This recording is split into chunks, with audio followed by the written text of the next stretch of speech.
with a show of hands, who here has ChatGPT installed on their mobile phone? All right. Now, who here has an enterprise license of GPT or Gemini in their organization? Nice, all right.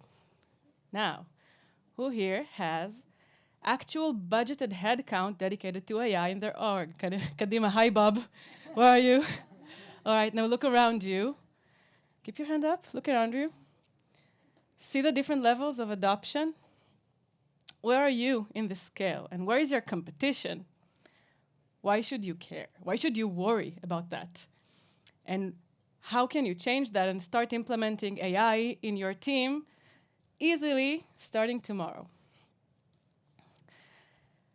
I have a confession to make. I'm a process nerd. Anyone who knows me here knows that I thrive in environments that allow me to create processes, to make them more efficient. I love making processes better and people better, more productive, happier at their jobs. And throughout the years in customer success, I was very privileged of doing just that. And ever since the AI revolution started, I went all in, tried out every tool out there, talked to leaders about that, read about it, wrote about it, and now I have the privilege of working with several organizations at different sizes on helping them with the very, very first barrier of getting AI into their workflows, and with one mission in mind. I want to make sure that AI is practical, safe, and personal for every customer success team. Now, speaking with different organizations and leaders and reading about it, studies, there are numbers that are just screaming at my face. Very, very visible trends. Did you know that 92% of organizations are increasing budgets related to AI? But only 52% of customer success teams has already started implementing AI into their workflows. And only 1% of organizations consider themselves as AI mature. And you want to know what's my unpopular opinion? I think that most organizations barely tap the 10% of value that they can get from the simple LLMs like GPT or Gemini in their organizations. So you see the investment and the expectations, they're somehow not translated into high utilization. What's going on? So a recent study by IBM talks about 5 barriers of adopting AI in organizations. The first 2 are related to data accuracy, not enough proprietary data. I'm not going to talk about them now, although I can talk about them for hours in my other Bandata hat. I'm going to talk about the last 3. Skills gap in Gen AI expertise, no clear financial justification, and privacy concerns. And my take on that is that the 3 of them are tied to one thing, which is AI literacy. And there's also a 6th reason that you're not going to see in any study, but many people talked about it today. Will AI replace my job? Right? Big question. Can't ignore it. Now, before I talk to you about how you can start implementing AI in your team organization, let's talk about the why. There are some big challenges now in customer success. You all know them, I'm sure. First sentence we all hear is, I have to do more with less, right? Yeah, I can't afford bringing more headcount. I need to bring in more customers without expanding my team. What do I do? And sadly, some statistics show that CSAT surveys scores decreased post the headcount cuts across many companies. The other challenge is the customers. They're changing. You're not imagining things. Recent surveys and studies show that customers expect faster support and faster resolution times, right? You can relate, right? And immediate support is becoming a very big deal. And why is that? There are 2 factors that I read about, which is first a generational thing, right? You know, younger people, they treat everything differently. They expect high-paced. And also the way that we interact with machines, obviously, right? And let's tie the potential ROI on Gen AI to these challenges with some cases from the field. A company called MoveWorks was able to increase the ARR held by CSM by 32% after implementing AI in their workflows. A lot, right? A lot of time saved. CSAT increase. An Egyptian company called Jumia was able to increase their CSAT supposedly by 76% in 3 months after implementing AI into their workflows, mainly support. A customer success committee survey show high ROI overall of AI in CS with $3.7 return per dollar invested. And lastly, and maybe most importantly, I don't know, the employees' quality of work. 80% of employees reported higher work quality that is translated to them being happier at their job, easier way to retain them and create more quality work. So I don't know if you're convinced yet that it's worth investing in AI, so just see for yourself. I'm going to talk about a very classic use case that the CSMs here and also leaders can relate to. This is Alex. She's a CSM.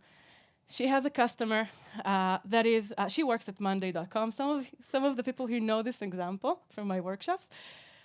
She works at Monday.com, and her customer, key customer, Glow Marketing, hasn't been engaged lately. They are lacking a key feature, mass email campaigns in the Monday CRM. And she finally was able to get Rachel, the CMO, on a phone call. But the call is in 1 hour, and the feature is new. She doesn't really know a lot about this feature, and she doesn't have time to go back and explore the context of the conversations that she had with Rachel. She needs to drive to work. So let's help Alex for a second. I'm going to use a tool here that's called Notebook LM. Who here knows it? Who here uses it daily? All right. So Notebook LM allows you, it's a Google product that allows you to upload as many resources as you want, really, very high limits. It can be conversations like this one where they express their frustration with the product and with context of what they need. It can be websites, it can be YouTube videos, tutorials, anything really. And the special thing about this tool, apart from the fact that it's protected by Google's privacy policy, is that it's grounded to the context that you upload to it. It's not going to make things up or hallucinate, as you might know. So we're uploading Alex's call with the team of Glow Marketing. That's the first thing as a resource. And now we're also going to upload another tool, another resource, which is an email explaining the features, like the technicalities of the feature of the mass email campaign. And now we're going to customize something. Have you heard of the podcast of Notebook LM? Right, people? People, yeah, it's available in Hebrew too. People normally just click generate, and they miss the one important thing of customizing and giving the podcast more context. So we've prepared a little prompt for Alex with all the context. I have this one shot to resell the value of Monday with this feature to the client, the very important client. I need all the technical details and to tie it back to their pain. And this is what happens. Okay, let's jump right in. You know that feeling, right? You're wrestling with email campaigns. Oh yeah, the whole copy and contact. Exactly. Into spreadsheets, trying to slice and dice your lists, and then you have to jump between like totally different tools just to send a basic update. Does that sound familiar? Way too familiar. It's a huge time sink for so many marketing teams. Right. And that brings us straight to the situation you, our listener, are facing literally right now. You're a CSM for Monday.com, and you've got this really important call coming up, like super soon. With Glow Marketing, yeah, a key customer. A key customer. And Glow Marketing, they like Monday.com for a lot of things, planning campaigns, team collaboration, that stuff's been this. So you got the idea. But the really cool thing here, the lack of a built-in way to send mass email Monday. So it got all the context. You shared some. Alex can listen to it on the way to work. This has been hurting Glow Marketing. They're doing everything manually using other platforms. It isn't just slow. It sounds. The really awesome thing, though, is the ability to participate in this podcast. So she can drive to work and then just have conversations Okay, with let's, these let's guys. jump right in. You know that feeling, right? You're wrestling with email campaigns. Oh. Oh wait, someone wants to join. Hey, go for it. Hey guys, so I have very limited time and I really need to know how to tie the features and capabilities of this mass emailing campaign back to the pain point. That The Google correlation that described. Tamar mentioned, right? Can you help me? Absolutely, that's the key question. Let's break down how this new mass emailing feature. And now directly they're going to addresses get what right was into it. Annual. Precise spreadsheets to segment lists. And then jumping to a totally different platform, just And another really awesome thing that was added just recently is the mind map. The mind map allows you to take massive amount of information and just present it in a very easy to consume way. You see, it's split it to customer perspective, the product and features, the CSM perspective, and you can double click on any topic of interest and dive right into it instead of reading a whole lot of content and context. So this is really, really a game changer. And lastly, what's really cool about it is that when Alex and Rachel go on the call, Rachel might have questions like, how many emails can I send per day? Will Alex say, oh, I'll get back to you? No. She can query this little database and get an instant response. Okay, this is available for free now to everyone and is protected by Google's privacy policy. So if you have a Gemini license in your team, it's protected. Start using it. Now, you probably ask yourself, where do I get started? And there is a lot of noise out there, right? Like, learn AI, then I'll take my course, right? I want to suggest 3 very practical principles of getting started with AI in your team. The first being AI literacy. Lead with enthusiasm, right? Adi said so well. Start with the people, with the skills, and not with the tools. Okay, because the cost of inaction is that not only your team will get, they'll use AI anyway, right? Everyone is using GPT at some level, and they'll not only get like lesser results, they'll also risk your data. Because if they don't know about data protection, how to use AI right, it's more risk averse, right? So invest in that. And I worked with one of the people here. I'm very privileged to be able to advise their team, WC Sports, about AI. Mind me tomorrow. And there was an interesting case there where the team, they have a Gemini license, enterprise license, and they didn't know that they can use customer data and proprietary data in there. So much lost opportunity. And they didn't know that they can use Notebook LM. The head of IT didn't know that. We had a little chat. Now he does. And now they use it all the time. Massive value. So really, really happy that AI literacy is working. It's showing impact. Second is AI culture, because success is contagious, guys. You can take actions to bring AI to your culture and remove this first barrier of AI. Start a committee like HiBob maybe, or even a less advanced. Assign a champion. I'm sure you have a team member in mind. There'll be a good fit to be an AI champion. Do a hackathon. Start a library with a repository of playbooks with AI. That's very, very practical, because if you don't do that, you can have uneven ARR between your team, uneven quality of delivery, right? And others win. The others that do know just will do it better. And lastly, task first. I hear many people say, oh, I heard about this amazing tool. How can I use it? I propose to go the other way around, like Adi suggested also before. Ask yourself, which are the tasks that are taking a lot of time? Which of these tasks are more risk-averse and require more judgment? Leave them aside for now, and take the ones that have less risks, that are very repetitive, and then find the solutions for them, because the tool is very different for each task that you assign it to. And my suggestion is start simple. Start with what you have licenses for. Start with no-code builders, with plugins, with LLMs, with the security that allowed in your teams. And the cost of inaction is probably wasting a lot of money for selecting the wrong tool for your tasks. Make sense? All right, good. Now, we all know that AI is not all happy and joy. There are flunks too. So just last month, there was a case of Mike Lindell, the CEO of MyPillow, got involved in some legal action, and his attorneys filed a case with 30 fabricated citations from fabricated cases that AI altered, and they didn't check. And now the attorneys are facing potential sanctions. So what can we learn from Michael Lindell? What else? Yeah.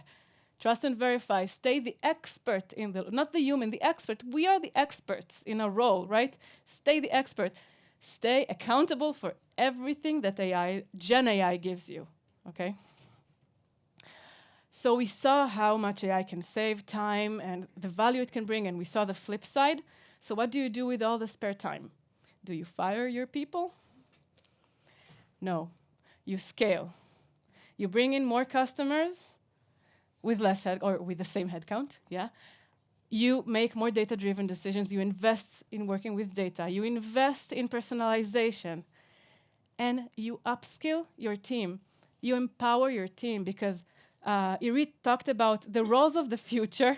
They're not going to be the same, and people are already losing their jobs. AI layoffs are happening everywhere. So you better get your team prepared for what's coming.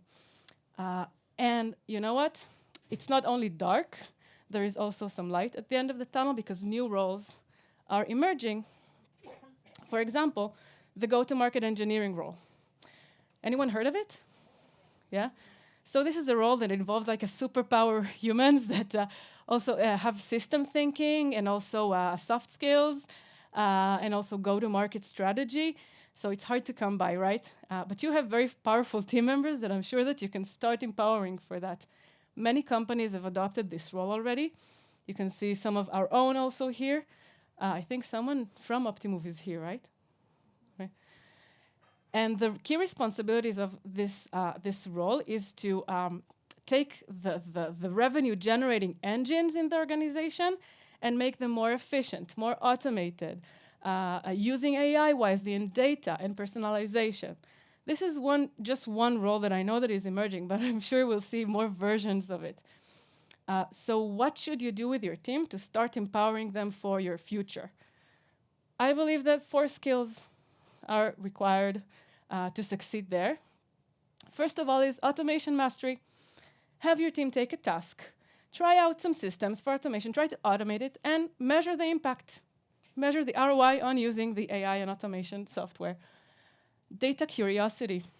Have your team work with the BI team, find a metric, build a dashboard, get their hand dirty with the data with a BI tool, and see how it impacts data-driven decision-making. Cross-functional collaborations. Get the team involved. Irit also said that.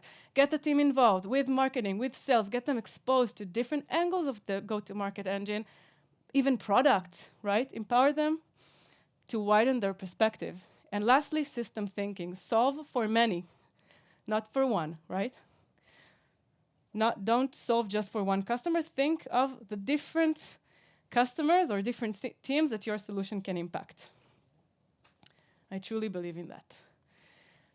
So before we summarize, I want to leave you with a few Monday morning actions or Sunday morning actions because we're personalized to Israel, right? Sunday morning actions that you can do right away.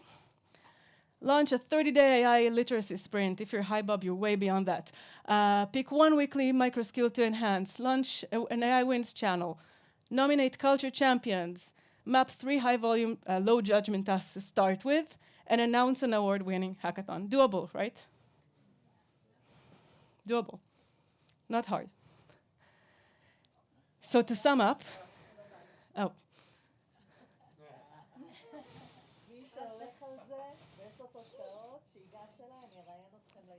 Woo. Yes. So, to summarize, AI is a must. Also repeating, echoing what Adi said. AI is right? It was you. AI is a must. When? Yesterday. AI adoption is people first, budget second. Start scrappy, start small, and scale with what sticks. Literacy and culture is sustainable ROI. You can be ahead of your competition, You can scale, and you can empower your team. So why not, right? Now I want to leave you with something. You can go ahead and scan this QR code. I prepared a little AI for CS toolkit for you to get started with, packed with value, with prompts, with frameworks for prompting, some no-code tools that I developed just for you. And feel free to send me your feedback. Just get right into it. And I'm doubling down what Irit said. I want to invite you to a challenge for the participants here. We have a little more than a week. By May 22nd, experiment with an AI task. Post about it on LinkedIn. Tag me, tag Irit, tag Adi. And tag AI for CS challenge. And the most creative one will be in Irit's channel. And I'm also happy to offer them a Zoom session just to brainstorm on the AI adoption in their team. And questions?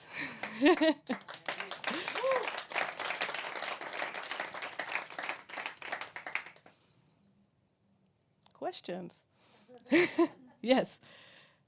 Adoption is the key, and I'm trying to help my team adopt new processes and new tools. It's challenging more than I had anticipated. What are the best approach for adopting newer processes and tools? Ooh. Because let's say I got the buy-in from the customers on these new processes, I got the buy-in from the management, but the actual people that need to drive those processes are too busy to invest time and focus to do that. So I think we that's can lead a panel on this question, right? exactly the mental bandwidth. How can we encourage our team to clear their minds to get it what we're trying to do? My real humble opinion, because it's a very wide question. I don't know if everyone heard how to adopt new processes in the organization. I worked at WalkMe, so adoption was a big thing that we did, and it's a challenge. No matter if it's in AI or it's in anything else. I think that just committing or leading with excitement, getting the people hyped about the change, dedicating time, maybe even dedicating like spiffs or like a competition or their actual targets around it. Just a few thoughts, but it differs. Maybe to add to it one thing, find your champions. Don't fight trying to have everyone adopt. Find your champions, those that are more tech savvy and would create the win stories, and then celebrate them as big as you can. Because like Sharon said, success is contagious. Success is contagious. Also wanted to note, like, one of the things you're promoting here is how can we like start small, being more productive, automating manual or making more efficient some manual labor intensive processes. I think those are like really table stakes, and I think Hila showed the graph of, like it is a challenge, but it's not like, wow, our biggest challenge, right? So if you think about that graph where retention and upsell and cross-sell, how would you approach that? Would you still do like this challenge and ask the team to think outside the box, or would you do that not with a CS team but company-wide team where product and marketing and other people from a different perspective would be in that type of challenge? Would you approach it differently? What have you seen work? So first of all, definitely, if it's a company-wide goal, I kept giving HiBob as an example because I think they're doing something huge there. I think that everyone is involved in AI, right? Every single department is involved, is measured on. They need to present what they are doing, what they did, what they're planning to do with AI all the time, and everyone is accountable, right? I hear that and I admire that. And I think, it requires everyone to be minded with the same goal. But I think that even if you did that cross-functionally, if the intent is just, okay, what are you going to do with AI? Everybody could just go for the least, least effort, which is just productivity for their own team. What would your advice be? What we wanted to do is leverage AI in an uncommon way, in an outside-the-box way, in a way that would impact lagging indicators, not necessarily productivity and efficiency. Yeah, so you're right. I did talk a lot about the productivity or like the end user experience with AI to reduce the friction of the beginning, right? But I think the same concepts apply when I talked about the culture, having committees, like management committees with different functions that I know that are happening in HiBob too, decide on goals that everyone is aligned with. And I think the principle, I heard someone wise once say, customer success is everyone's job. So if you are able to get buy-in of some of the customer success matrix, that is the organization's matrix, and then take it there and see what tool can fit these tasks. I think that's something that could work. One thing to add to that is personalization, and it's kind of the theme of today. But AI is different for every person in CS. Some need it to be more organized, some need it to get creative, some need it to do better planning. So if that AI task force helps customize AI for each one of the CS in the organization, it's definitely going to create widespread effect. So just adding to that. Yeah. Great questions. I don't want to run the party, but Time's up. next session. Thank you very much, everyone.